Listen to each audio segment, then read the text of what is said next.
सबसे पहले जो अभी 5 साल में हमारा वार्ड की स्थिति खराब हो गई है, बिल्कुल 2 महीने में उसको बिल्कुल लाइन पे लाने का प्रोग्राम है। 2 महीने में बिल्कुल लाइन पे लाएंगे उसको। फिर लाइट, सीवर, सफाई, ये तो आम बात है, ये तो एक पार्षद को बिना कहे करनी चाहिए। आज हमारे साथ हैं वार्ड 31 से भाजपा प्रत्याशी भूपेंद्र कुमार जी। हम उनसे बात करेंगे, उनके विकास कार्य को भी पूछेंगे। पूर्व में भी पार्षद रहे हैं, अधिवक्ता भी हैं, समाज सेवी भी हैं और कोरोना संक्रमण काल में उन्होंने आगे बढ़ चढ़ के समाज सेवा के बड़े कार्य किए। सर नमस्कार। नमस्कार। किस तरह का समर्थन मिल रहा है आपको चुनाव में? समर्थन मैं तो अच्छा ही बताऊंगा, बाकी आप, क्योंकि आपके पास तो मीडिया की पावर है, तो आप पूरे वार्ड में देख सकते हैं कि समर्थन हमारे प्रोग्राम में किस तरह माताएं बहनों ने हमें बढ़ चढ़ कर हिस्सा लिया और 100% समर्थन हमें मिल रहा है कमल के फूल को और प्लस भूपेंद्र कुमार। इस वार्ड की बल्ले बल्ले हो गई है। जो लोग कमल के फूल के दीवाने हैं उनके लिए फूल है, और जो लोग बाकी हैं उनके लिए भूपेंद्र है।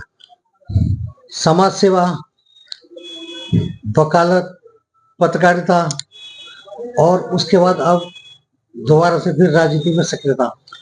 देखिए, समय है, जीवन इसी को बोलते हैं, परिवर्तन को।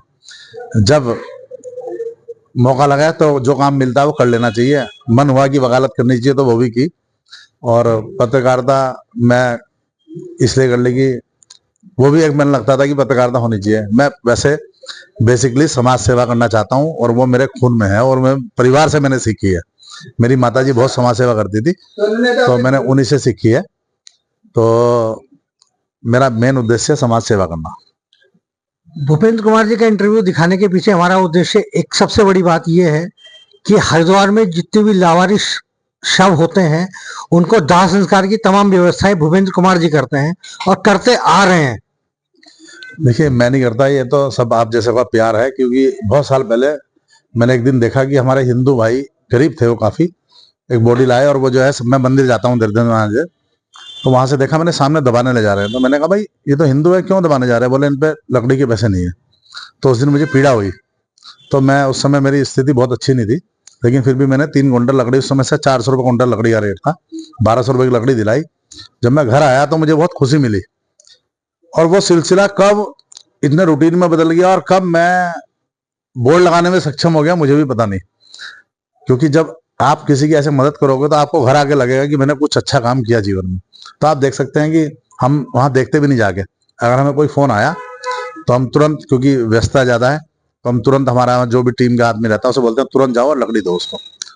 कुल अभी तक कितने लावारिस शवों को आप दाह संस्कार करा चुके हैं? देखिए, कोरोना काल में तो मैंने अपने हाथों से, हमारे एसडीएम महोदय और जो भी उस समय प्रशासन की टीम में रही, भोपाल जी थे, शायद रोज ही फोन आता था मुझे कि आज वहाँ बॉडी पड़ी है, आज वहाँ पड़ी है। हम खुद, मेरे साथ और भी लोग थे इसमें, मेरे जिन जिनों को भी मैंने आमंत्रण दिया सब मेरे साथ रहे। तो हमने कम से कम कोरोना में 250 से 400 बॉडी फूंकी होंगी। और आज कम से कम 10 साल से ऊपर हो गए, मेरा बोर्ड लगा हुआ है। महीने का 20 का 15 का एवरेज हमारा आता है, कि मतलब 2 दिन में, 1 दिन में समझ लीजिए कि आप, हमारे को एक कॉल जरूर आती है। और हम देखने भी नहीं जाते, क्योंकि लकड़ी वही आदमी मांगता है जिसकी वाकई स्थिति खराब होगी। क्योंकि कोई नहीं चाहेगा कि मेरे माँ बाप मरे, उसके माँ बाप, और जो है उसे लकड़ी के पैसे भी ना दे पाए हो। तो ये, और रही कोरोना काल की बात, हमने समय समय पे रामकिशन मिशन हॉस्पिटल से, बड़े अखाड़े से और बड़े कई धनवान लोगों से हमने सामान मांग कर अपनी बस्तियों में, भीमगोड़ा पूरे वार्ड में दिया, बहरई कैंप में दिया, बजरीवाला में दिया, भीमगोड़ा क्षेत्र में दिया। कभी वार्ड के बारे में नहीं सोचा, सबको दिया, और समय समय पर अभी भी देते हैं। आपने देखा होगा, अभी कांवड़ यात्रा चली थी तो हरिद्वार में पहली बार किसी ने 200 रुपए की सिल्क चॉकलेट बांटी थी। और ऐसा नहीं कि 10-20 बांटी थी, 100 पेटी चॉकलेट की हमने बांटी थी। लेकिन खैर वो भी मेरे को किसी ने दी थी, उनका भी धन्यवाद है।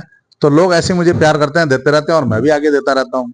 और मेरा उद्देश्य भी यही है, पैसे कमाने के लिए व्यापार है। क्या प्राथमिकता रहेगी चुनाव जीतने के बाद? सबसे पहले जो अभी 5 साल में हमारा वार्ड की स्थिति खराब हो गई है, बिल्कुल 2 महीने में उसको बिल्कुल लाइन पे लाने का प्रोग्राम है। 2 महीने में बिल्कुल लाइन पे लाएंगे उसको। फिर लाइट, सीवर, सफाई, ये तो आम बात है, ये तो एक पार्षद को बिना कहे करनी चाहिए। किसी की शिकायत आने से पहले ही सब काम हो जाने चाहिए। उसके बाद हमारा रोड मैप तैयार है। जल भराव की स्थिति मेरे क्षेत्र में होती है, कई जगह पानी बिल्कुल नहीं आता, ये सब हम काम करने वाले हैं। सोलर पे काम करने वाले हम लोग, सीसीटीवी कैमरे पे काम करने वाले हम लोग। तो बहुत सारी चीजें हैं। पूरा समय जो है मेरा वार्ड में ही कटने वाला है।